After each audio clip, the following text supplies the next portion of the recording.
I've driven this road 1,000 times. Once in bright daylight, countless nights under the yellow glow of street lamps. But nothing prepared me for what I saw that night. The road stretched endlessly before me, empty, silent except for the hum of my tires on asphalt and the soft hiss of wine through the cracked window. I remember thinking how ordinary it all felt, the kind of mundane monotony that lulls you into a false sense of security. Then, out of nowhere, a figure appeared.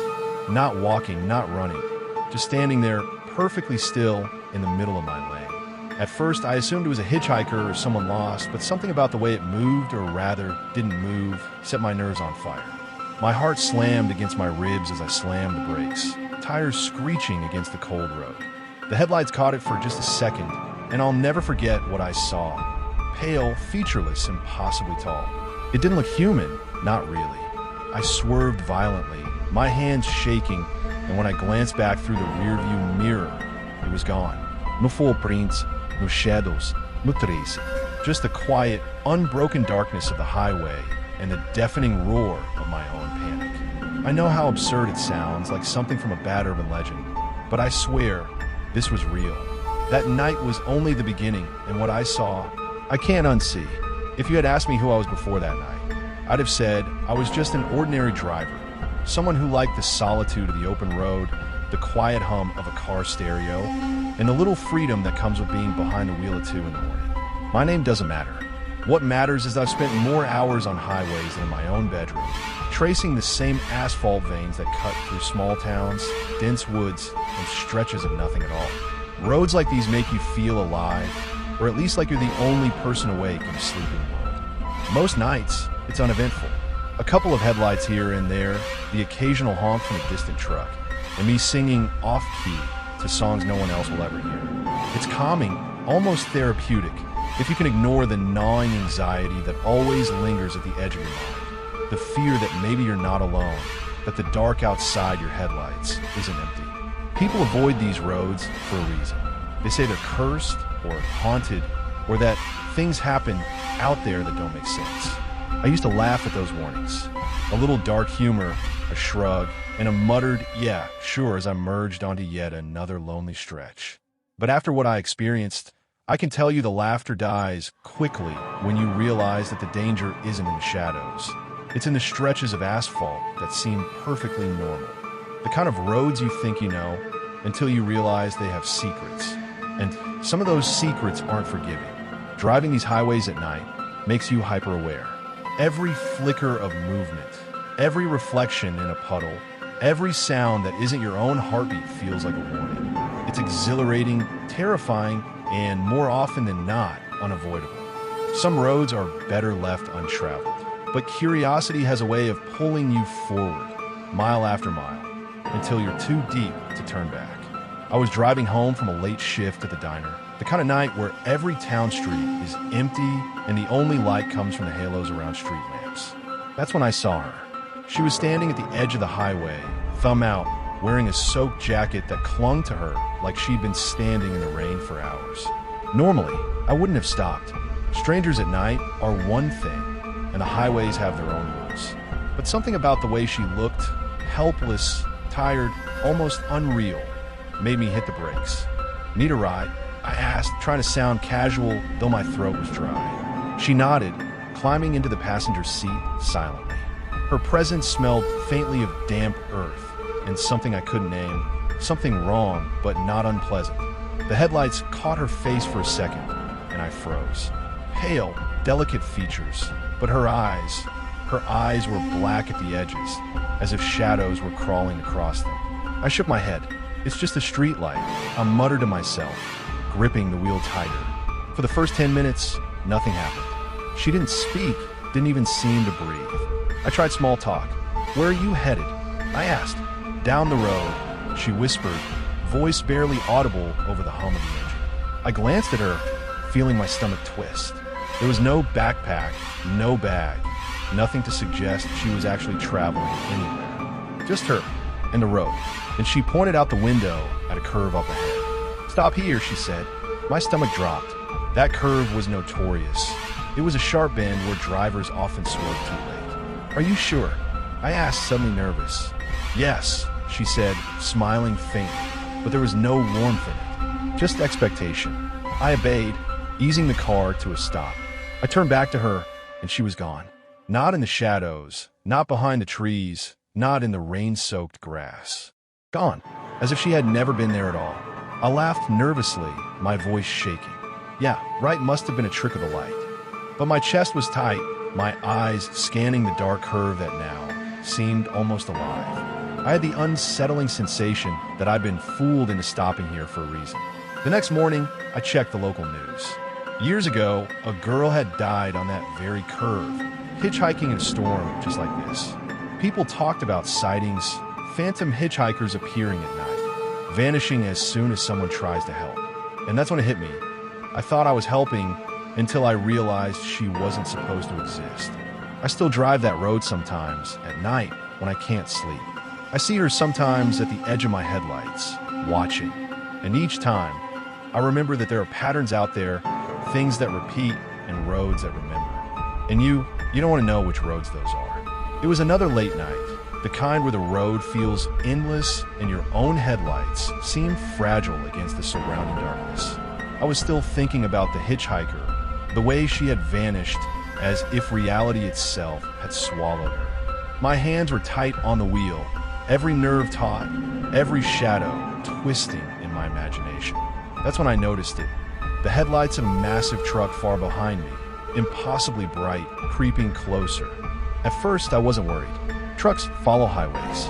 Trucks pass at night. But the closer it got, the more wrong it felt. The truck wasn't passing, it was tailing me. Not like a normal driver. Like it was pacing me, measuring me. Its horn never sounded. Its high beams never dimmed. And the growl of its engine was constant, almost sentient.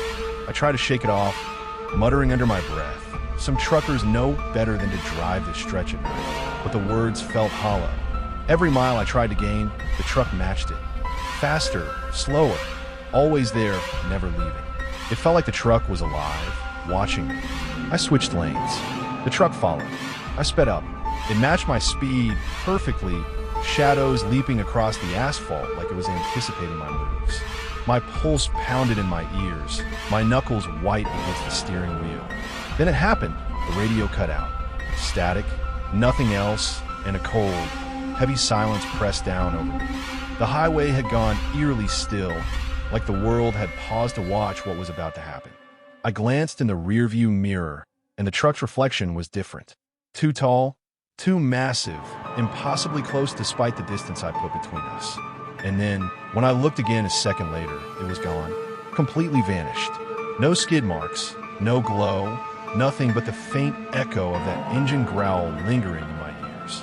I didn't stop driving, not for miles. Not until the sun began to leak through the horizon and the sense of dread finally loosened its grip. But I've never forgotten the feeling. Eyes in the darkness, intelligence behind the machine, something alive where nothing should have been. Locals told me later that stretch of highway has a history. Trucks that appear without drivers, following cars that never reach their destination. Legends, they said. Folklore.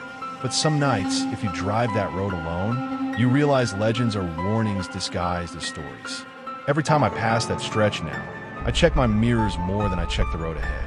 And I wonder how many people never make it home, caught in the gaze of something that shouldn't exist, silently tracking from shadows.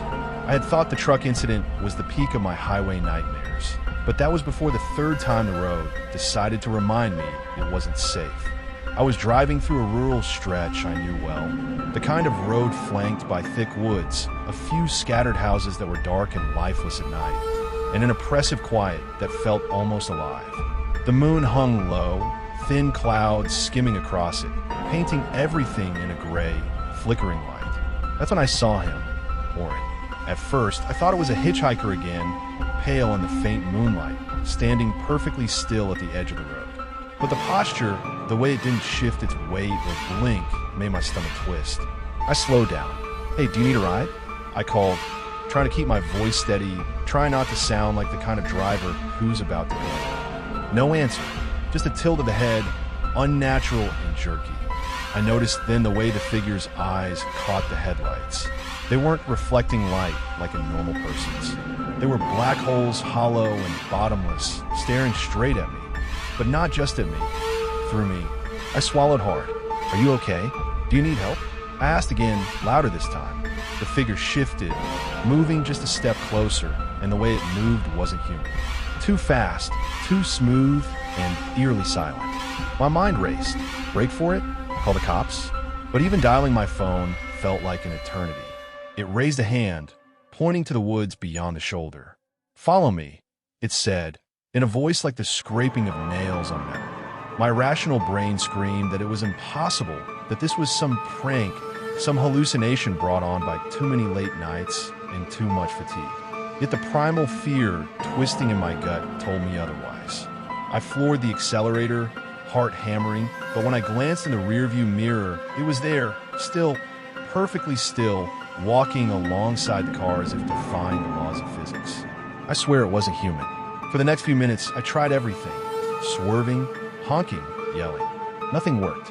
And then, just as suddenly as it appeared, it vanished into the fog that had begun creeping across the road. No footprints, no sound, nothing left behind except the lingering sense that it had been studying me, cataloging my panic, learning my weaknesses. The next day, I tried to find answers. Local forums whispered about the shadow walker, stories of a figure that stalks lonely travelers, only appearing at night, never during the day. People claimed it was a warning, a curse, or a remnant of something long dead. But what I saw isn't talked about publicly, and even now, months later, I catch myself glancing at the edge of the woods whenever I drive alone. I know the rational explanation would be some trick of the light, exhaustion, or stress. But I've seen enough now to trust my instincts. There is something on that road, something that waits for the quiet, the isolated, the unsuspecting. And every time I think I've left it behind, I feel the weight of its gaze pressing down, reminding me that it isn't finished. By the time I realized where I was, it was too late. I'd taken a turn I didn't remember, lured by the promise of a shortcut I thought I knew. The road narrowed quickly, flanked by trees so thick that even my high beams struggled to penetrate the darkness. The air was colder here, sharper, carrying a damp, metallic tang that made my stomach churn.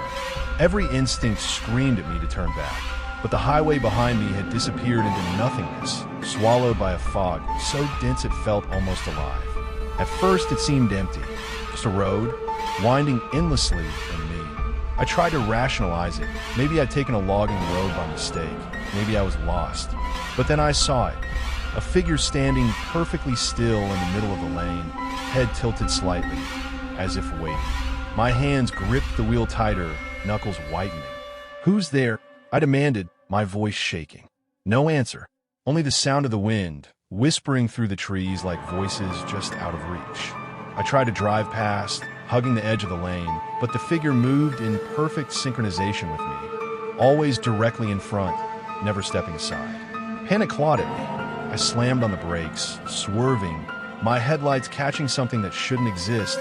Another pair of eyes in the darkness, countless black pinpricks, reflecting my headlights in impossible angles.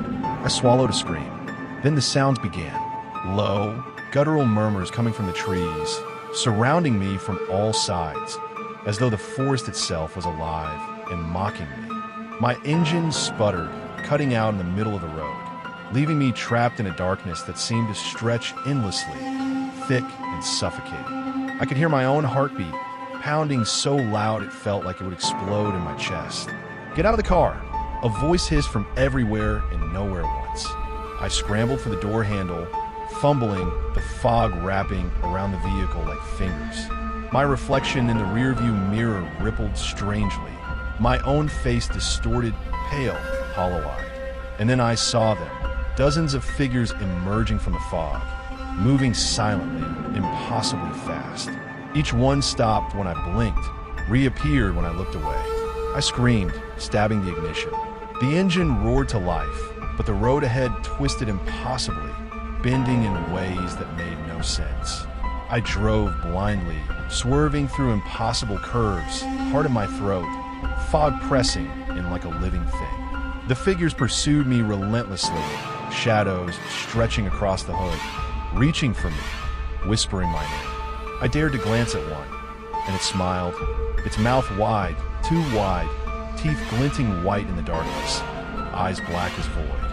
Hours, minutes, or seconds. I can't tell. Later, the fog thinned. The figures were gone. The road straightened, normal again, flanked by familiar trees and the faint glow of distant streetlights. My hands were shaking uncontrollably, my eyes stinging with tears. I should have stopped, called for help, anything, but I was alone, and I knew that if I slowed down, if I stopped, they would return. I never take that road anymore. I warn others in passing, in vague comments or offhand remarks. Some shortcuts aren't worth it, but few listen. Curiosity is stronger than fear, and some roads remember those who tread them. I can still feel their gaze in the dark, in the quiet stretches of highway, watching, waiting. And if you ever drive alone on a foggy night, take it from me. Some roads are abandoned for a reason, and some of the things that dwell there don't like to let anyone leave. After everything I've shared, the hitchhiker, the truck, the shadowy figure, the abandoned road, it's tempting to call them coincidences. Easy explanations like exhaustion, imagination, or bad luck. But some people think these are coincidences. They're not. I've been driving these roads for years, and I've started to notice patterns, rules that the highways seem to obey, rules most people never see until it's too late. The hitchhiker wasn't random. She appeared where the road itself had a history of tragedy. The truck wasn't just a vehicle. It behaved like it had intent, as if it was marking or testing drivers. The shadowy figure by the roadside, the apparition in the trees, even the impossible twists on that abandoned road, all of it fits a pattern. A pattern of roads that remember, entities that linger, and warnings that most people are too distracted to notice. Sometimes I find myself driving cautiously, studying mile markers, street signs, and shadows in a way that feels almost obsessive. I check my mirrors constantly, not just for other cars, but for shapes that shouldn't be there. I've started comparing notes with others who travel these routes, scouring forums and message boards, piecing together a web of reports that overlap in ways too precise to dismiss. There's a consistency. The phenomena only appear to those who travel alone at night, when the world is quiet enough for the road to speak. And the signs are subtle. A figure lingering too long, headlights that don't behave naturally, the feeling of being watched when there's no one around. Most people miss them entirely, shrug them off as tricks of the light or paranoia. But for those who notice, those who see, the roads reveal their rules, their dangers, and the truth that these highways aren't merely asphalt and paved. They're living, in a sense, cataloging every driver who dares to traverse them after dark. So, if you've ever driven alone on a desolate highway and something felt wrong, trust that instinct. Don't ignore it. And remember, these roads remember more than just the vehicles that pass. They remember the fear, the hesitation, and the mistakes. Patterns repeat. Warnings go unheeded. And the consequences, well, those are never accidental. I can't drive that road without looking over my shoulder, without imagining the eyes that might be watching from shadows. Even in daylight, the memory lingers thick and sticky, like fog that refuses to lift. Ordinary tasks feel tainted now. The hum of my car engine, the glow of streetlights, the quiet that used to soothe me all trigger a subtle, gnawing panic. I thought surviving those nights would make me stronger, but instead, it left me hollow, constantly bracing for the impossible. Sleep doesn't help. I wake drenched in sweat, half convinced I hear tires scraping or faint whispers in the distance. Conversations with friends feel distant, because no one really understands the constant tension of wondering if the next road I take will be just another trap, another test I can't survive. My mind replays every shadow, every odd movement, every glimpse of something that shouldn't exist, over and over, like a looping nightmare that refuses to end. I try to rationalize it, of course. I tell myself I'm overreacting, that the stories I've collected are just coincidences, exaggerated memories, or folklore creeping into my consciousness. But deep down, I know that's not true. Something follows me, not in the physical sense, but in every thought, every fleeting moment of doubt. Roads that once offered freedom now feel like cages, corridors where something waits, patient and silent, observing my every move.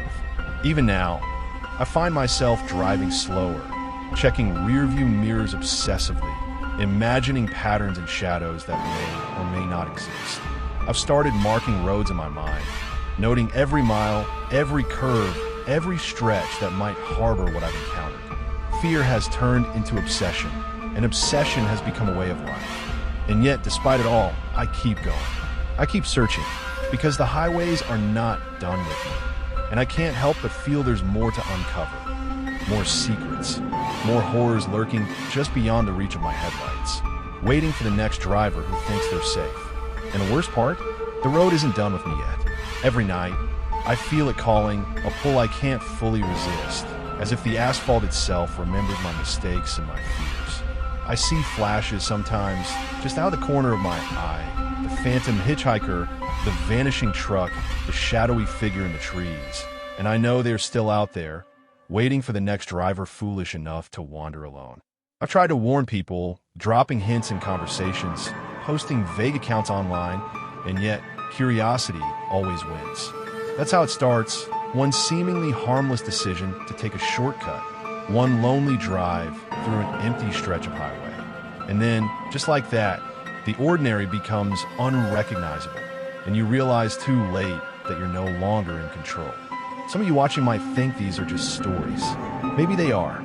Or maybe the highways near you have their own secrets, watching, cataloging, ready to reveal themselves when the time is right. If you've ever driven alone at night and felt something you couldn't explain, you already know what I mean. And if you haven't, be careful. Some things are better left unseen. Some roads better left untraveled. I want to hear your thoughts. Have you ever felt eyes on the road when no one else was around? Seen shadows that shouldn't exist? Comment your experiences, share your theories, because the more we talk about it, the more we realize this isn't just happening to me. It's happening everywhere, in patterns too subtle to ignore, and the danger is far from over. So, if you're brave or foolish enough to drive alone tonight, remember this: the highways are patient. They wait, they watch, and for some of us, the road never truly ends. If you survived this story, subscribe. There are more horrors waiting in the dark. Don't miss the next nightmare. Hit that subscribe button before it's too late. Join our community of night drivers if you dare. Subscribe and turn on notifications. These roads don't reveal their secrets twice. The truth is out there, but only for those who subscribe.